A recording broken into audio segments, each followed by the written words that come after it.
Lieutenant Amy Torres sat in the corner of the briefing room, her data pad balanced on her knee. Around the curved table, 7 Krillian warriors leaned forward, their crystalline exoskeletons catching the overhead lights.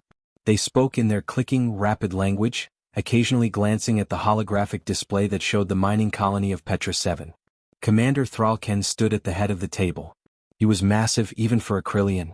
His exoskeleton was darker than the others, marked with battle scars that told stories Amy would never hear. He gestured at the hologram with one of his 4 arms. "The pirates will attack from the northern ridge," he said in common tongue, the universal language all coalition species used. "They always do. Pirates lack imagination." Amy looked down at her data pad.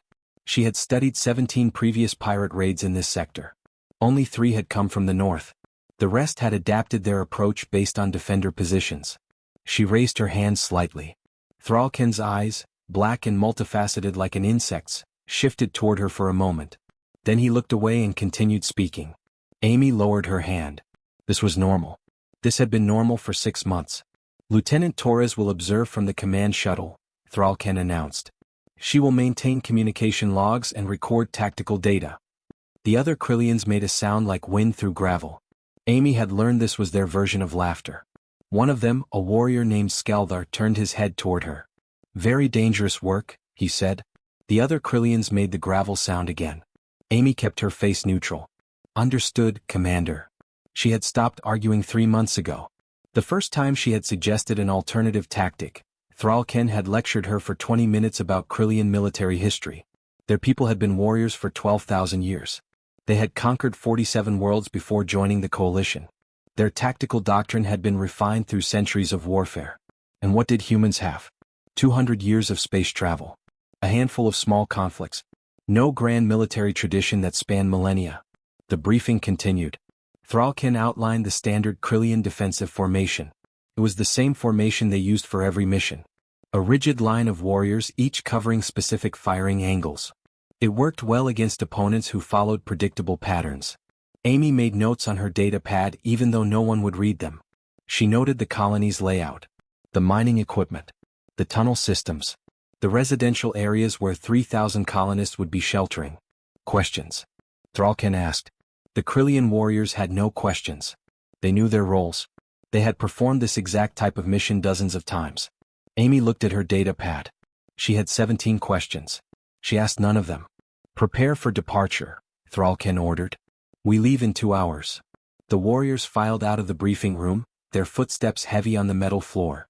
Amy gathered her data pad and followed at a distance. In the corridor, she could hear them speaking in their own language. She had learned enough Krillian to understand basic phrases. They were discussing the mission. Not once did they mention her.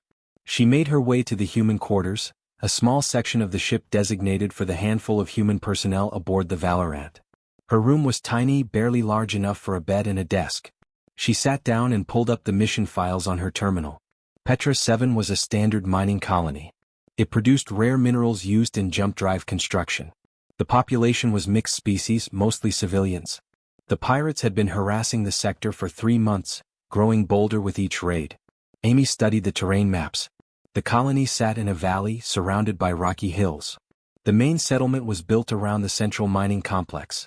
Tunnels spread out like veins beneath the surface, connecting different mining sites. She pulled up the pirate attack patterns. Thralken was wrong. The pirates did not lack imagination. They adapted. They learned. Their last 3 raids had used completely different approaches. Her terminal chimed. A message from the command deck. Standard pre-mission briefing. She was to report to the command shuttle in 90 minutes. Amy changed into her combat gear. The human-designed armor felt light compared to Krillian exoskeletons. It would not stop a direct hit from most weapons, but it would protect against shrapnel and environmental hazards. She checked her sidearm, a standard coalition plasma pistol. She had qualified expert with it, not that anyone had asked. She attached her helmet to her belt. The helmet had recording equipment built in. Standard issue for all coalition personnel. Everything she saw and heard would be recorded and uploaded to the ship's database. In the armory, she signed out additional equipment. A medical kit. Emergency rations. A portable scanner. The Krillian quartermaster barely looked at her as he processed the request. "You will not need medical supplies in the command shuttle," he said. "Regulation requires it," Amy replied. He made a dismissive gesture with two of his arms but approved the request. Amy made her way to the shuttle bay. The command shuttle was already powered up, its engines humming. She climbed aboard and took her position at the observation station. The crew consisted of 2 Krillian pilots and a communications officer. They acknowledged her presence with brief nods and then ignored her. She strapped into her seat and activated her console. Tactical displays flickered to life, showing the approach vector to Petra 7. The combat team would deploy in armored drop pods. She would remain in orbit, watching through sensors and drones. Safe. Always safe. The pilots ran through their pre-flight checks. Amy pulled up the communication protocols on her screen. Her job was to monitor all channels, record all transmissions and flag anything unusual for command review. It was important work. Someone had to do it. But it was not the work she had trained for. She had graduated top of her class from the Coalition Military Academy. She had specialized in tactical operations and adaptive combat strategies. Her instructors had praised her ability to think creatively under pressure, to see solutions that others missed. And now she sat in shuttles recording other people's battles. Through the viewport she could see the combat team assembling. 7 Krillian warriors in full battle armor, their weapons integrated into their exoskeletons. They moved with absolute confidence, with the certainty that came from thousands of years of warrior tradition. Thrallken stood among them, giving final instructions. He looked up at the command shuttle for a moment. Even from this distance, Amy could sense his dismissal.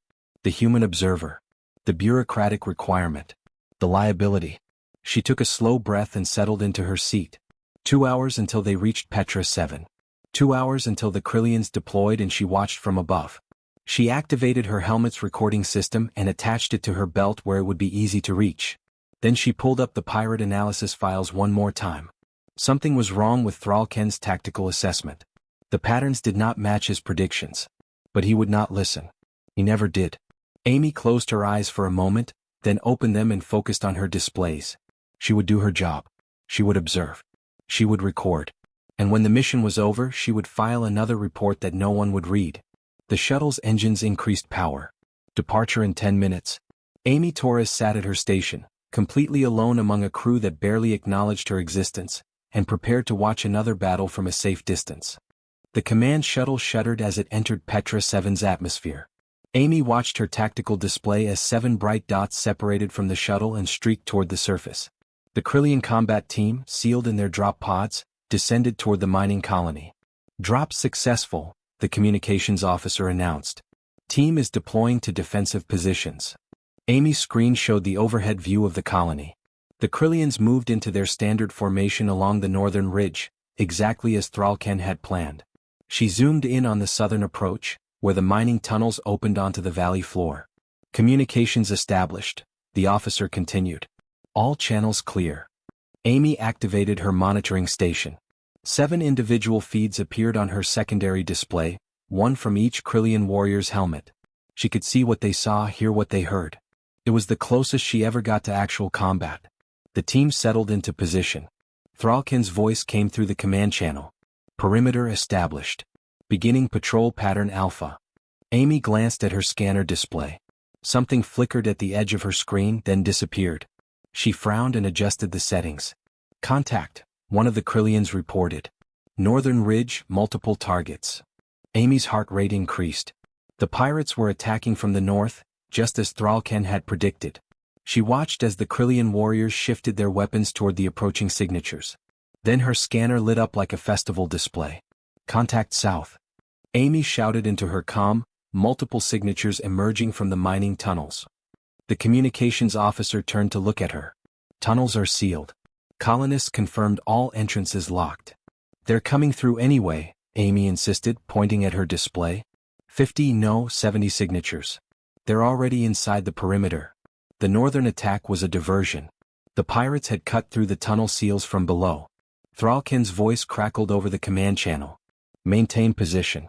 Northern targets are priority. Commander, they're behind you. Amy pressed her hands against her console. The main force is coming from the south. Torres, maintain communication discipline, Thrallken replied. His tone was sharp. We have visual on enemy positions. On her screen, Amy watched as the Krillians focused their fire on the small group attacking from the north. And then the southern signatures reached the colony's central plaza. The Krillian helmet feeds erupted in chaos. Weapons fire came from every direction. The rigid defensive line collapsed as warriors turned to face threats from behind. Amy heard shouting in Krillian, the sharp crack of plasma weapons, the thunderous impacts of explosions. "Team is engaged," the communications officer reported, his voice rising. "They're surrounded." Amy's display showed the tactical nightmare unfolding below. The pirates had superior numbers and they had positioned themselves perfectly. The Krillians were caught in a kill zone, their carefully planned formation now working against them. "Requesting air support." Thralken's voice was strained. "Heavy casualties. Skeldar is down. Velmoth is down." The pilot turned to the communications officer. "Command shuttle is not equipped for combat support." Amy watched 2 more Krillian signals wink out on her tactical display. 5 warriors left.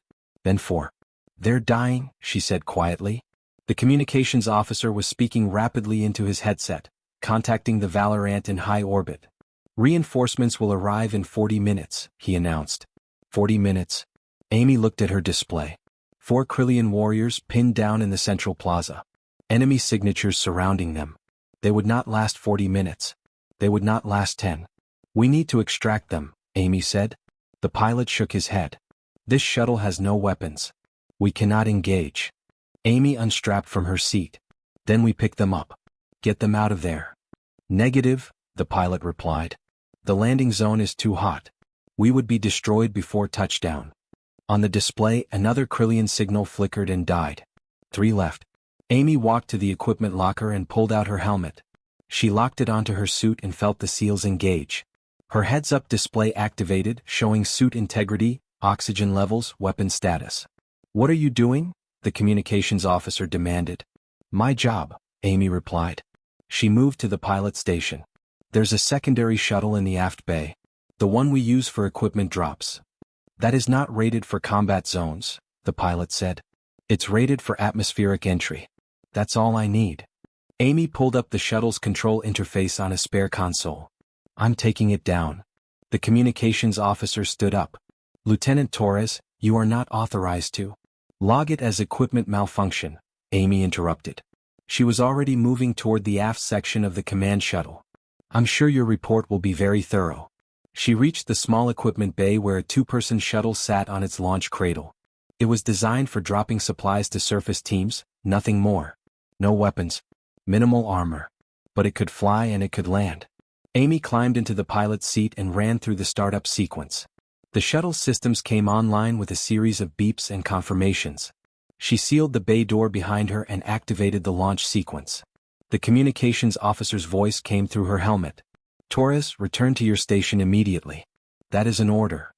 Amy ignored him and opened the external bay doors. The atmosphere of Petra, 7 rushed in, and the small shuttle dropped free of the command vessel. She pushed the throttle forward and angled toward the colony below. Her tactical display showed 3 Krillian signatures still active, clustered behind what looked like a mining vehicle. 73 enemy signatures surrounded them. The shuttle rattled as it hit turbulence. Amy had never piloted anything in combat conditions before. Her training had been simulations and practice runs in peaceful skies. But the controls responded the way she expected, and the ground was coming up fast. Thralken's voice crackled in her ear. "Command, where is our support?" Amy switched to the team's tactical channel. "This is Torres. I'm 3 minutes out." There was a moment of silence. Then Thralken responded. "Torres? You are not combat rated. Return to the command shuttle." "Negative, Commander." Amy adjusted her approach angle, aiming for an open area behind the Krillian position. "You need extraction." "I'm your extraction." "You will be killed," Thralken said flatly. "Probably," Amy agreed. She could see the colony now, the central plaza lit up with weapon fire. "But you'll definitely be killed if I don't try." She cut through a cloud bank and the full scope of the battle became visible. The 3 surviving Krillians were pressed behind an overturned mining hauler, its thick hull scorched black from plasma impacts. Pirates surrounded them in a loose circle, firing from cover positions. Amy's shuttle had no weapons. But it had engines and it had mass. She aimed for the thickest concentration of pirate positions and locked her course. 2 minutes out. The automatic recording systems in her helmet captured everything. Every decision. Every calculation. Every moment of the choice she was making. The ground rushed up to meet her, and Amy Torres dove her unarmed shuttle into the heart of the battle.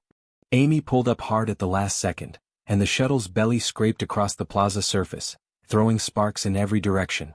She slammed into a cluster of pirates who had been advancing on the Krillian position. Bodies scattered like debris. The shuttle spun twice before crashing into a prefabricated storage building. The impact threw Amy against her restraints. Her vision blurred for a moment. Alarms screamed inside the cockpit. The shuttle's front section was crumpled, and smoke poured from the engine compartment. She unstrapped and grabbed her plasma pistol. The rear hatch was jammed.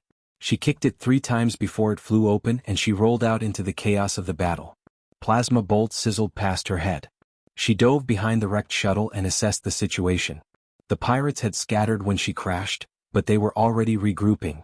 Ahead, maybe 30 meters away, the 3 surviving Krillians huddled behind the mining hauler. Amy could not reach them directly. Too much open ground. The pirates would cut her down in seconds. She looked around, her mind racing. The crashed shuttle. The storage building she had hit. Mining equipment scattered across the plaza. A fuel depot to her left. Tunnel entrances on 3 sides of the plaza. Thralken's voice came through her helmet. Torres status. I'm alive, she replied, firing 2 shots at pirates trying to flank her position. Give me a minute. We do not have a minute. Amy spotted a control panel on the wall of the nearest building. Colony infrastructure controls. She sprinted to it, staying low, using wrecked equipment for cover.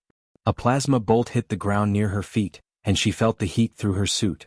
She reached the panel and ripped off the access cover. Inside were manual overrides for the mining systems. She found what she needed and pulled 3 levers in quick succession. Throughout the plaza, mining equipment roared to life. A massive drilling rig began rotating, its enormous bits spinning. A conveyor system started moving, its heavy belt carrying chunks of ore. An excavator's arms swung in a wide arc. The pirates, caught off guard, scattered to avoid the moving machinery. Amy used the confusion to move, staying behind the activated equipment. She reached a small maintenance shed and ducked inside. The shed contained tools, repair equipment, and a case of mining explosives. Amy grabbed the explosives and read the label. Standard-shaped charges for tunnel work. She stuffed 4 into her pack and moved back outside. A pirate appeared around the corner. He was tall, scaled, carrying a heavy weapon. Amy did not hesitate. She fired twice, center mass. He dropped. She took his weapon, a pulse rifle with a full-charge pack. Now she had options. She moved through the chaos, using the activated mining equipment as mobile cover. The drilling rig created a wall of spinning metal between her and a group of pirates. She placed 1 explosive charge at its base and set the timer for 30 seconds. She was already moving when it detonated. The explosion knocked the rig sideways. It toppled into a group of pirates who had been using it for cover. Amy did not stop to count casualties. She reached the fuel depot and placed another charge on the main storage tank. She set this timer for 2 minutes and marked the location on her tactical display. She sent the data to Thralken's helmet. When I blow the depot, move to the southern tunnel entrance, she told him. I'll cover you. That entrance is sealed, Thralken replied. Not for long. Amy spotted a heavy mining laser mounted on a tracked vehicle. She climbed aboard and activated the controls. The laser was designed to cut through solid rock. It would work on pirates too. She aimed at a cluster of enemies and fired. The beam cut through their cover like it was paper.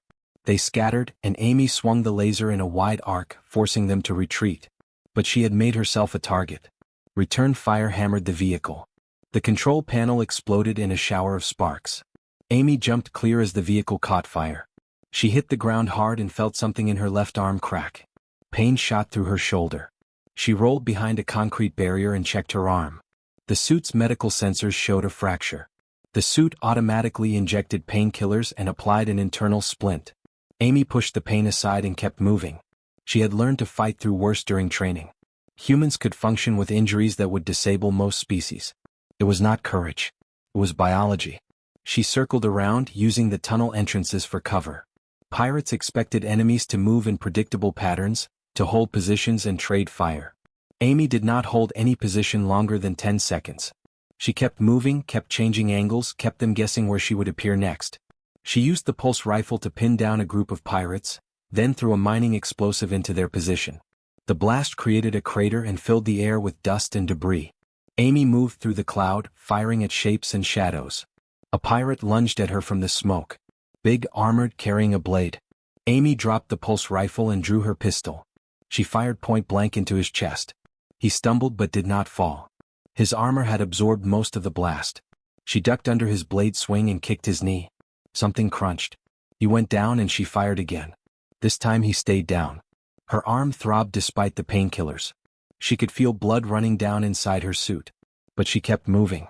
The 2-minute timer reached 0. The fuel depot exploded in a massive fireball that lit up the entire plaza. Pirates scattered in panic. The Krillians, trained to recognize tactical opportunities, moved immediately toward the southern tunnel entrance. Amy was already there. She grabbed another mining explosive and placed it on the sealed tunnel door. "Get back," she shouted. The Krillians pressed against the walls. Amy triggered the charge manually and dove for cover. The blast tore the door apart and opened the tunnel beyond. Inside. Now. Amy fired at pursuing pirates while the Krillians rushed into the tunnel. Thralken was last. He paused at the entrance. "Torres, move." Amy emptied her pulse rifle's charge pack, dropped it and sprinted for the tunnel. Plasma bolts chased her across the open ground. One hit her in the back and even through the armor she felt the impact. Her suit's integrity alarm screamed. She stumbled through the tunnel entrance and Thralken caught her with 2 of his 4 arms. They fell back into the darkness together as more explosions rocked the plaza behind them. Inside the tunnel, Amy gasped for breath. Her suit showed multiple breaches. Her arm was definitely broken. Her back felt like it was on fire. But the 3 Krillians were alive. They stared at her with their black, multifaceted eyes. Thralken slowly lowered her to the ground. "What?" he said quietly. "Did you just do?" Amy's helmet camera had recorded everything. Every improvised tactic. Every calculated risk. Every moment of the chaos she had created and controlled. "I adapted," she replied. The medical bay of the Valorant hummed with the sound of healing equipment. Amy lay on a treatment bed while a medical drone worked on her fractured arm. The burn on her back had been treated with regenerative gel. Her suit had prevented the worst of the damage, but she would carry the scars. Thralken stood near the doorway. He had not left since they returned to the ship 3 hours ago. The other 2 surviving Krillians, Rekthal and Morvex, had been treated and released. 5 of their team had died on Petra 7. The worst loss the unit had suffered in 8 years. "The after-action report is complete," Thralken said. His voice was different than before. Quieter. "I have submitted it to command." Amy nodded. "I violated direct orders. I understand there will be consequences." "Yes, there will be consequences." Thralken's crystalline exoskeleton reflected the medical bay lights. "The question is what kind?" Before Amy could respond, the medical bay door opened. A Krillian officer entered, wearing the insignia of the Valorant's command staff. Behind him came 2 more officers and a technician carrying a portable display unit. "Lieutenant Torres," the officer said. "I am Subcommander Thelvar. I need to ask you some questions about the engagement at Petra 7. Amy tried to sit up. The medical drone beeped in protest. "Yes, sir." Thelvar gestured to the technician who set up the display unit. "Your helmet recorded the entire engagement. As per standard protocol, this footage was uploaded to the ship's database upon your return." "I understand, sir." "The ship's AI conducts routine analysis of all combat footage," Thelvar continued. "It evaluates tactical decisions, identifies learning opportunities, assesses threat responses." He paused. "Your footage was flagged." Amy felt her stomach tighten. "Flagged for what?" The technician activated the display. Numbers appeared on the screen. Kill counts. Tactical efficiency ratings. Threat assessment scores. "The AI flagged your footage for anomalous combat efficiency," Thelvar said. He pointed at the numbers. "According to the analysis, you personally neutralized 43 enemy combatants during the engagement." Amy stared at the screen. 43. That could not be right. Thralken moved closer to the display. "That is impossible. My team of 7 warriors neutralized 31 enemies before we were pinned down." "The AI has reviewed the footage 3 times, Thelvar replied. "The count is accurate. Lieutenant Torres's actions resulted in 43 confirmed enemy casualties. Additionally, her tactical decisions indirectly caused 17 more casualties through environmental hazards and equipment manipulation." The room fell silent. Amy looked at her hands. She remembered the battle as a blur of movement and decisions. She had not been counting. She had been surviving. "There is more," Thelvar said. He nodded to the technician who brought up a tactical timeline. The AI analyzed the pattern of your combat decisions. It found something unusual. The display showed Amy's movements through the plaza, color-coded by tactical purpose. Red for offensive actions. Blue for defensive. Green for positioning. Yellow for environmental manipulation. Every action served multiple purposes, Thelvar explained. When you activated the mining equipment, you created cover, disrupted enemy formations, and established escape routes simultaneously. When you placed explosives, you selected positions that would funnel enemies toward predetermined kill zones. He brought up another analysis screen. The AI identified 17 distinct tactical objectives in your engagement pattern. You were not simply fighting.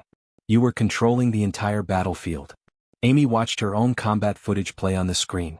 From this perspective, outside the chaos of the moment, she could see what Thelvar meant. Her movements looked random, but they were not.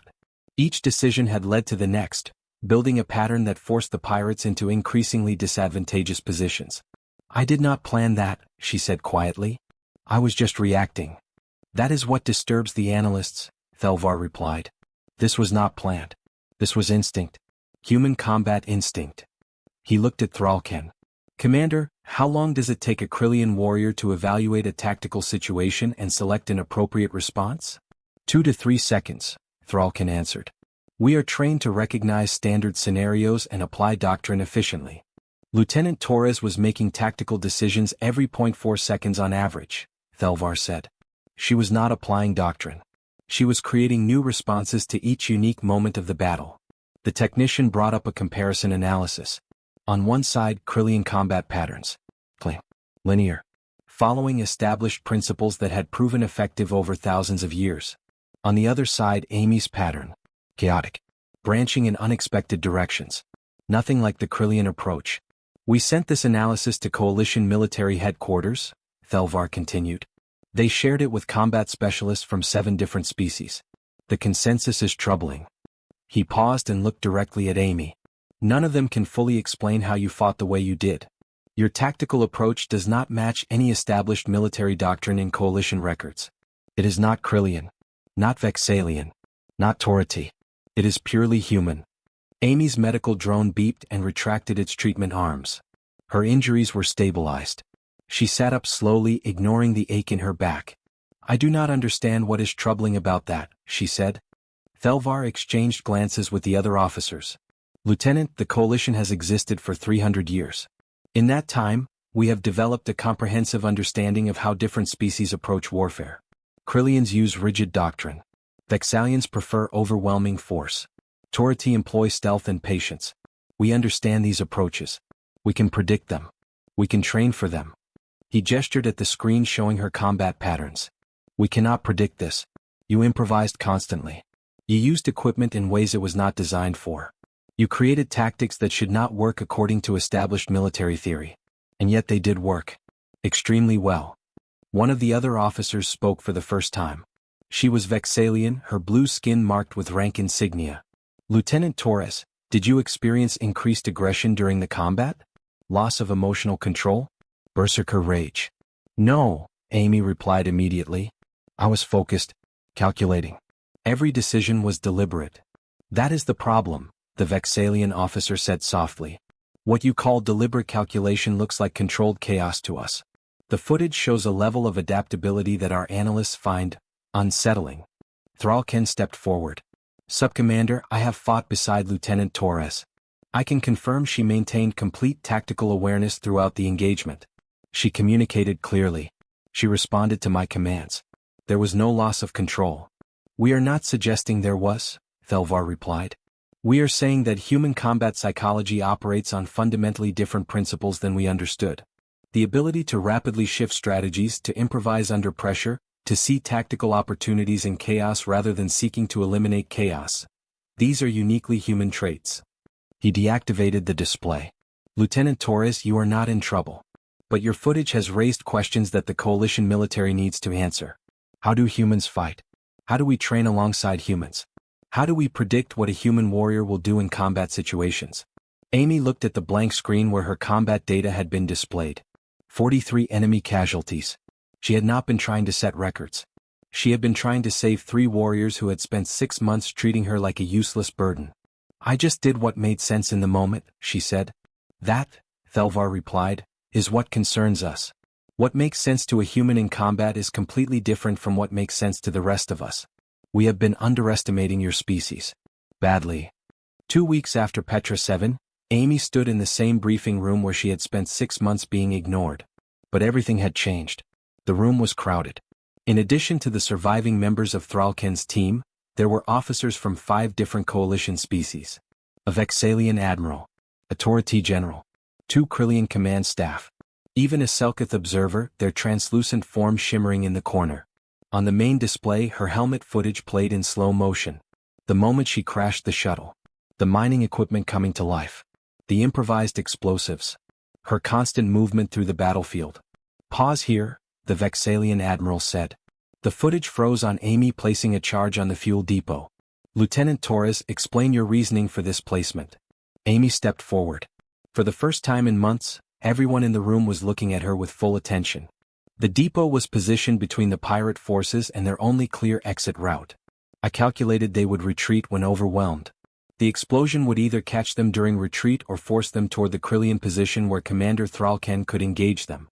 But you could not know they would retreat, the Torati general observed. I made it uncomfortable for them to stay, Amy replied.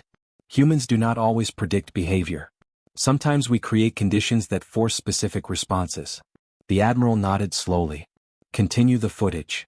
They watched in silence as the battle unfolded. Amy had seen this footage a dozen times now. Each viewing she noticed something new. A decision she barely remembered making. A risk she had taken without conscious thought. When the footage ended, the Torati general spoke. This recording has been distributed to every coalition military academy. It is now required study material for all tactical courses. Amy blinked. Sir? Your engagement at Petra 7 represents a new understanding of adaptive combat theory, he explained. For 300 years, coalition military doctrine has emphasized standardization. We believe the most effective way to coordinate multi-species forces was to teach everyone the same principles. We were wrong. The Vexalian admiral leaned forward. Lieutenant Torres, we are establishing a new training program. The goal is to help coalition forces understand and work alongside human tactical thinking. We would like you to lead this program. Amy looked at Thralken. The Krillian commander sat perfectly still, his expression unreadable. What about my current assignment? She asked. That, the admiral said, is Commander Thralken's decision. The room fell silent. Every eye turned to Thralken. He stood slowly, moving to the front of the room. For a long moment he simply looked at Amy. Lieutenant Torres, he began, his voice formal. I have served in the coalition military for 32 years. I have led warriors through 47 combat engagements. I have trained recruits from 9 different species. He paused. And I have been wrong about everything I thought I knew about warfare. He gestured at the frozen image on the display. When I watched this footage for the first time, I did not believe it. I thought the AI had made an error. No single warrior could accomplish what you did. It violated every principle I had been taught. Thralken moved closer to Amy. Then I watched it again. And again. And I finally understood. You did not violate the principles I know. You were following completely different principles. Principles I had never learned because I had never needed to learn them. He turned to address the entire room. The Krillian people have been warriors for 12,000 years. We perfected our combat doctrine through centuries of warfare. We believed our experience made us superior. His voice dropped. Our arrogance nearly killed my entire team. Thralken looked back at Amy. You saved 3 warriors who had treated you with disrespect for 6 months. You risked your life for people who questioned your value. You fought with a broken arm and a damaged suit because you refused to abandon us. He performed a Krillian gesture of deep respect, lowering his head and extending all 4 arms. I was wrong about you. I was wrong about humans. And I apologize. Amy felt her throat tighten. She had not expected this. Commander, you don't need to. Yes, I do, Thralken interrupted. And there is more. He straightened. The coalition wants you to lead this training program. I understand the importance of this assignment. But I am requesting that you remain with my team. I don't understand, Amy said. The training program will require you to work with units across the coalition fleet, Thralken explained.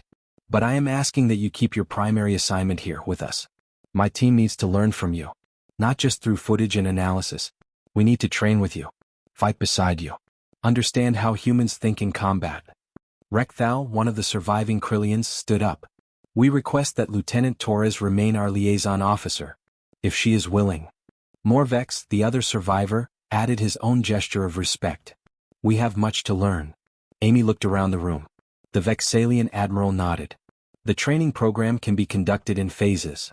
You could remain assigned to the Valorant while working with other units on a rotational basis. You would report to me for operational matters, Thralken said, but you would have authority to modify our tactical training as you see fit. Your recommendations would carry equal weight to mine. Amy almost laughed.